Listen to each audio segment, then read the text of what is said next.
Hello, Earthlings, and happy World Vegan Day. So, this is a World Vegan Day special, and it's about a very important guy in terms of the vegan social movement history, and that's Leslie Cross. A couple of things to say before we start, which is that I've left Cross's original language intact, as it were, so it will appear to be dated and sexist, this kind of stuff. And the second thing is, the usual caveat is that when we talk about the vegan social movement, we're talking about the first group of people that came together to make a social movement organization, the Vegan Society. And of course, they named their social movement veganism. No other claim is being made apart from the fact that these were the first people that we know about who came together to make a social movement and named it. Okay, so with all that said and done, welcome to the Time Tunnel.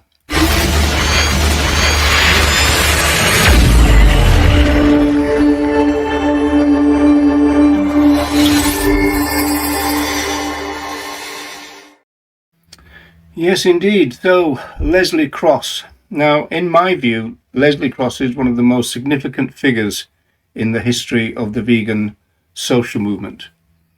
This story goes back to 1949, when Cross points out that the Vegan Society, which hadn't been going that long, 5 years, did not have a definition of veganism, as opposed to having a definition of the vegan diet. So he sets about working on this, evolving vegan philosophy in a series of essays in the Vegan magazine or the Vegan Journal. It's a very slow process, of course. This is before the age of the internet. It's some of Cross's lengthy process of thinking aloud that this time tunnel is about. Now, there's a bit of an irony, really, because all the essays now are available on the internet. So I'll say a little bit more about that later. I also want to say a few words about the potential issue between Donald Watson and Leslie Cross. They did appear to have a complicated relationship, perhaps. Was it a bit of rivalry? Perhaps we'll never kind of know. There are some claims about that.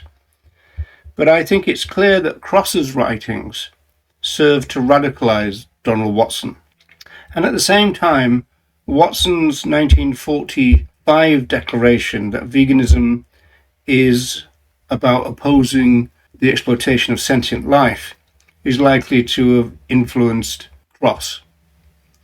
And so Cross cites that 1945 line from Watson in his 1949 essay, In Search of Veganism 1. There's two, In Search of Veganism 1 and 2. It's this essay in which Cross points out that veganism doesn't have a definition. So we're going to talk about that. In terms of what's on the screen, I always like to point out, as did Matthew Cole, the vegan sociologist, now these are the years when the strapline of the vegan was advocating living without exploitation. So I'm suggesting that the Watson-Cross relationship was complex and there may have been elements of rivalry. That is certainly the claim of Leslie Cross's son, John.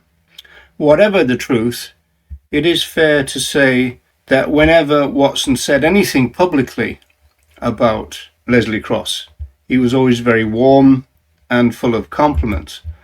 For example, he says, I hesitate to single out anyone, but I would say Leslie Cross and Arthur Ling must be put in the records as being the two outstanding, faithful contributors to our cause. And talking about Cross, he says, he was certainly one of the outstanding people who have served the movement, and in retirement he went up and down the country, giving his lecture, The Milk of Human Kindness. All voluntarily, of course, paying his own expenses. Now, in both of those tributes, the emphasis is put on Cross's work in developing plant milks, Plamil, and his work with Arthur Ling. Now, this particular time tunnel will not delve into that aspect of Cross's work. I want to stick with the more important stuff in a way about the development of vegan philosophy. Elsie Shrigley would agree that Cross was very influential and a very significant player in the early history of the vegan movement. In fairness, though, non-dairy vegetarians, as they were known then, they were asking moral questions long before 1943. And it's 1943 that this little clip is focused on. I believe that what Shrigley is getting at is that this was the final thing that galvanized the small group of soon-to-be vegans. Now, the Vegetarian Society play an important role at this stage. They did a massive favor for veganism when they refused a request that they facilitate a non-dairy section of the Vegetarian Society. I have covered this in more detail in other time tunnels on the women pioneers of the movement and in the time tunnel about Donald Watson. The short version is that a group of people were faced in 1944 with starting a brand new social movement from scratch, something they didn't, as it were, bank on. It took them a few years to get organized and sort themselves out, but they did do a marvelous job in the immediate aftermath of war. So here we have Samantha Calvert, the head of communication and historian of the Vegan Society, summarizing the problem identified by Cross in 1949. There are a number of movement issues that still exist today, but I believe that Cross's attempt was an attempt to tread very carefully towards a joint understanding of what veganism is, what it's all about. Cross says that there's a great deal behind the simple question, what is veganism? He says it will not do for members to simply state veganism is this or veganism is that. That's because people are really saying my idea of veganism is this or that. And of course, we still get that in the modern day. He says actually it was probably a good thing that the society had not rushed into defining veganism in its first years. This goes back to the Vegetarian Society refusal, because they did not know they were going to be running their own independent social movement, as I said. So the idea of non-dairy vegetarianism is rapidly left behind, as is the first proposed definition mentioned by Calvert, the principle of the emancipation of animals from exploitation by men. Calvert states that this was later clarified to seek an end to the use of animals by man for food, commodities, work, hunting, vivisection, and by all other uses involving exploitation of animal life by man.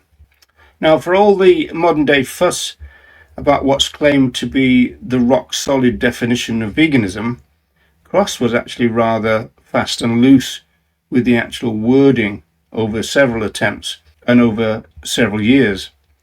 For example, in 1974, and admittedly that is looking back at this stage, he says that veganism, which to me, breaking his own rule there, which to me means and always will mean the philosophy that man should, for his own advancement, live without exploiting animals. So as Cross slowly thinks through vegan values, it's clear from the essays that the idea of what veganism is expands exponentially. At the same time, he maintained for many years that it's necessary to produce a very concise definition of veganism. He argued this is a movement need. So I suggest that it's clear from reading his essays in full, and that's the only fair way of reading Cross, that the principle of the emancipation of animals from exploitation by man was a starting point and was not the end of the matter. Now, There are small groups of vegans known as animals only vegans who argue that veganism should end with that concise definition and, in a sense, go nowhere else. They claim that from at least 6 full essays spanning 6 years, veganism can be fully articulated by 9 words. And these are: the doctrine that man should live without exploiting animals, which Cross declared to be the official definition in 1954. For the animals only vegans, then, these 9 words encapsulate the full meaning of veganism. However, I believe that the fullest understanding must go back to the history and the evolution of Cross's writings. He had a methodical process which went back to 1949. Cross said that the Vegan Society would need at some point to have an AGM or an EGM to agree things by majority consent. He tells his readers that the Vegan Society has evolved a long way in a short time, which is certainly true and in fact probably an understatement. And he provides a sort of literature review to describe their journey thus far. So this is Cross's lit review in Search of Veganism 1, and Cross outlines the things already said about veganism. There's no need to go through this in detail. You could pause the video if you want to look at exactly what Cross wrote. But I think the last entry is significant, as is Cross's comments in brackets, because Cross cites Watson's 1945 statement and comments. This is a considerable widening of the original non-dairy motivation. I believe that Cross resolved the potential contradiction of needing a very concise definition. And of course, this is at a time when the idea of veganism was growing more and more elaborate, almost by the day, by coming up with what I've called the focus and scope of veganism. Leslie Cross doesn't actually use the word focus and scope in his essays. Instead, he talks about 2 broad aspects of veganism. In fact, Cross does not explicitly say the phrase the first broad aspect of veganism, but in 1951, in an essay titled The New Constitution, he talks about how the vegan aim is not to make the present relationship between man and animal more tolerable. He then says that the second broad aspect of the vegan aim is its beneficial effects upon human evolution. And it's that line that implies the existence of the first aspect. Indeed, in this very essay, he says that there may be other aspects too, and those are the ones that touch on practical movement issues, such as whether it would be a good idea to allow full and associate members of the Vegan Society, for example. So Cross did believe that the definition needs to be in the form of a principle from which certain practices logically devolve, and not in the form of a set of practices or aims. He said that they'd embarked upon a voyage of discovery. So this is how Cross begins the second part of In Search of Veganism. Thinking about the process the vegan movement has gone through to date, Cross says that there was an early tendency to get at the roots of the relationship between man and the animals, to deal with the cause rather than its almost uncountable symptoms. And he says there's no evidence that veganism was fundamentally concerned with anything other than man plus animal relationship. The end section is Cross's emphasis, but the words in bold are mine. So, here's a question. Does that mean that Cross is an animals-only vegan after all, as some have suggested and some have hoped for? No, I don't believe this is the case. The key wording here is fundamentally concerned, for he says in the very next sentence that This relationship is veganism's paramount but not only concern. And so this again is a real lesson on not cherry-picking individual sentences from Cross. To understand Cross needs to be read in its fullness. Cross suggests actually that the existing literature from Watson reinforces his view. He cites an address on veganism by Donald Watson from 1947. This contains many phrases such as the right approach to the problem of animal emancipation, to be true emancipators of animals. The vegan renounces the superstition that continued human existence depends upon the exploitation of these creatures, and the time has come for us boldly to renounce the idea that we have the right to exploit animals. I read that line a couple of times and often fell into the Star Trek problem, but I think I did okay on that one. And at the end of the paragraph, Cross writes, "The thread that runs through the literature on this point is a conviction that for the sake of both man and his fellow creatures, the animals must one day be freed from his exploitations." It's interesting that they use the phrase exploitations rather than exploitation in their writing.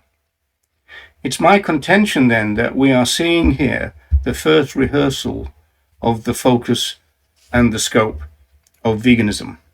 Also, it's abundantly clear from these early writings that there is absolutely no suggestion, none whatsoever, that the focus of veganism should be anything other than human relations with our fellow animals.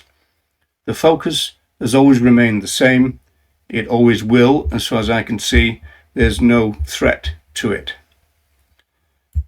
So Cross says that these observations lead to the following. So this is a six-part schema that he came up with. Number one, veganism is reform. Number two, the impelling element, the driving element, is compassion for animals arising from the treatment meted out to them by man. Number three, the fundamental concern is with the meeting point between the world of man and the world of animals. 4. Its existence presupposes maladjustment at that point. 5. Its purpose must be the correction of that maladjustment. 6. The maladjustment is intimately connected with man's use of animals, more precisely with his habit of acting as a parasite upon living creatures who cannot successfully resist his will. Cross argued then that any definition of veganism must contain these 6 observations and must not violate any one of them. And Cross says that a form of words which meets these requirements is veganism is the principle of the abolition of the exploitation of animals by man, and argued that the positive aspects of this negative, this non-exploitation approach, is the granting of freedom, or in a word he says, emancipation. Veganism may therefore be defined as the principle of the emancipation of the animals from exploitation by man. But there's more to it. Cross says that this definition does meet those 6 observations, but that in itself is not enough. They must also meet the requirements of wisdom and the requirements of logic, and be measured against a general philosophical argument. Cross suggests that the broad demand which wisdom makes upon man is that he shall free himself from the chains which bind him to his less noble desires, and inhibit his ascent to higher standpoints, wider vision, and consequent happiness. There are a number of tests by which his efforts to free himself may be judged, and one of the most stringent is his conduct towards those over whom he has power. It is applied in an acute form at the point where his world meets the world of animals. Now, his conduct, or humanity's conduct at this point, and Cross is talking about his present day, so we talk about the 1950s, reveals tendencies that are strongly self-indulgent at the expense of the creatures. There is a widespread failure to understand that animals have rights relatively equal to his, or to humanity. That's Cross's emphasis. His exploitations results in a needless curtailment of the natural freedom over a wide front, and inevitably end in one sort of slaughterhouse or another. Again, Cross's emphasis. It is true of all his exploitations, from backyard hens to the great beef and dairy herds. So that was my emphasis. I emphasised the issue of backyard hens to highlight the abolitionist nature of Cross's position. What became known as factory farming was already known and was growing fast in the 1950s, so they would have known about it, but that wasn't necessarily their focus. Their focus was on all animal use.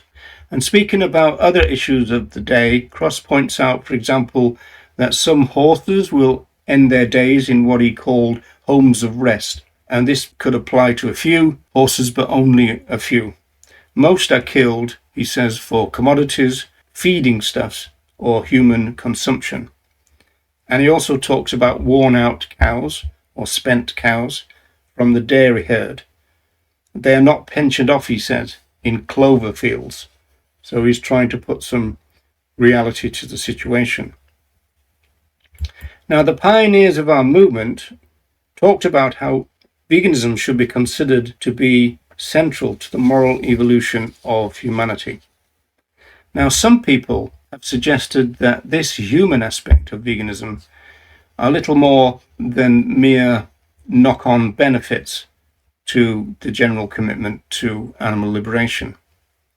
Now, I tend to think that that is a shallow interpretation of things, especially when Watson had argued that the spread of vegan values would mark the greatest peaceful revolution ever known. That veganism is the only movement that can save humanity. And why? Because it's the greatest cause on earth, which is a quote that Matthew Cole used as a book chapter title. Cross said that why do we believe we should live without exploiting animals? The final, if not the immediate answer, is a revealing one, for it demonstrates the truth of the claim that veganism is not a mere side shoot in human evolution, but a central extending growth of considerable significance. Now, the passage on your screen, this is in Search of Veganism 2, again 1949, reveals a theme that Cross would develop fully in later essays, because both he and Watson fully expected that veganism would do a lot of work for humans, as well as doing a lot of work for our fellow animals, of course. As we have seen, Donald Watson declared that veganism is the only movement capable of saving humanity, while Cross's work is replete with lines such as, because he would free himself from many of the demands made by his lower nature, the benefits of veganism to man himself would be incalculable. So all this brings us to the Surge of Freedom from 1954. Now, this is a very important document in the history of our movement. What's interesting about the Surge is that it begins with the scope of veganism and not the focus, suggesting that veganism does a lot for humanity, as much as freeing the slaves and as much as freeing the serfs. And then he addresses that 9-word definition. Cross says that this definition is accurate, precise, and comprehensive. So we are back to the social movement need, as he saw it, for a concise definition about what it's all about. However, Cross says, and this is not surprising, that this definition is not well understood. Well, oh boy, if it wasn't understood in 1954, he should get himself a time machine and see what the state of the movement is right now. Why is it not well understood? I think simply because these 9 words cannot possibly really do justice to what veganism is. Veganism, Cross claims, is massive, and the achievement of the vegan aim will bring with it a new humanity to inhabit a new world. There's no way that 9 words can mean all of that. In reality, the writings of Cross, and indeed other pioneers from the 1960s into the 1990s, reveal the truth that these 9 words provide a definition of the focus of veganism, but not veganism as a whole. The Surge of Freedom is Leslie Cross's final formal essay on vegan philosophy. It was written 3 years after the essays most favoured by the animals-only activists. It's available online, as I said, and there are audio versions of all of Cross's essays, narrated by vegan filmmaker Andy Atkinson. You need to look on YouTube and you search Andy Atkinson, bracket, not your mum, not your milk, bracket. In The Surge, Cross repeats the issue of the 2 broad aspects of veganism, framed here now as the obvious and the not so obvious elements. He says that for veganism to succeed, there will have to be an immense change of heart and mind of humanity. There's going to be no butcher's shops, of course. If milk is still delivered in the future, it will be vegan milk. Cows will no longer cry for their calves. There will obviously be no slaughterhouses, no vivisection and no hunting. The less obvious changes see those benefits to humanity, which Cross describes as incalculable. Humans living kindlier and more enlightened lives. Cross forecasts that human health, both physical and mental, would improve vastly. Living in a non-violent world would do us good. Humans would cast off a great deal of the coarser parts of our nature, and the benefits will shower on humanity as a result. Now, Leslie Cross died in December 1979, and this is his death notice printed in the Vegan Spring 1980 edition, and it's written by Kathleen Janaway. Sadly, and I don't really know the reason for this, the notice focuses on his work to develop plant milks rather than his much more important work to develop the philosophy of veganism. Now, some people, including his son John Cross, believe that the vegan movement did not treat Leslie Cross very well. This is an article written by Nicole Cross, no relation as far as I know, and Luis Torres. And they accuse the Vegan Society of dissolving into animal welfarism after Leslie Cross's involvement. They claim that the vegan has trampled on the legacy of the early vegan movement pioneers, and especially Leslie Cross. Now, there is some plausibility to that claim, although the answer is probably going to be very complicated. For example, for weeks, Andy Atkinson, Ronnie Lee, and myself ran 90-minute TikTok lives on the vegan pioneers. We looked at the vegan news and then the vegan journal in order of publication. And we did notice that by the time we got to the mid-1960s or so, there's no longer any mention of Leslie Cross. And also the society had begun to align itself with traditional animal welfare groups, such as Compassion in World Farming, who are not abolitionist. There were brief potted histories in the pages of the Vegan now and again, but again, Leslie Cross was absent, after the 60s. Cross had written that the Vegan Society is not so much welfare as liberation for the creatures and for the mind and heart of man. Not so much an effort to make the present relationship bearable, but an uncompromising recognition that it has to be abolished before something better and finer can be built. And he said the society has clearly come out on the side of the liberators. It is not so much welfare that we seek as freedom. Our aim is not to make the present relationship between man and animal more tolerable, but to abolish it. So perhaps the abolitionist statements like that, maybe they were thought too radical for those in charge of a moderating social movement organization, the Vegan Society.